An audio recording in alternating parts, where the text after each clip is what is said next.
հանդիպեցի Լիտվինենկոյի հետ։ Բոների միջնորդությամբ Բերեզովսկին թույլ տվեց, որ ես տեսնեմ Լիտվինենկոյի։ Ես էլ եմ առաջի անգամ պատմում։ Սա մենակ քնչականին եմ տվել։ Այս տեղեկությունը փոխանցել։ Դա եղել է մինչև Հունանյանի հետ հանդիպումը, թե դա 2004, 2005 Ամերիկայից եմ գնացել այնտեղ։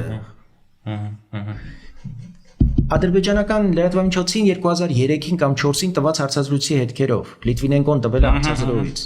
Ես գնացել եմ ասել եմ, ես ինչ ես ասում։ Ոնց դուք եղել եք հոկտեմբերի 27-ին այդ դեպքից առաջ մի քանի ժամ առաջ արդեն Երևանում։ Ասում դու ես։ Ասում սենց ես լրատվամիջոցի խմբագիր եմ, ասում բա ուր են հարազատները։ Ուրեմն հարազատները թող ինձ այս հարցով գան, խոսեն։ Էլ չասեմ հարազատների հետ ինչ խոսակցություն։ Դրա մասին ավելի ինֆորմացիա հասկացաք այդ հանդիպումից, թե իհարկե։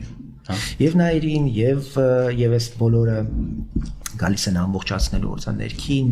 ներքին խնդրից շատ անտին, արտաքին լրջագույն շերտեր, շոշափող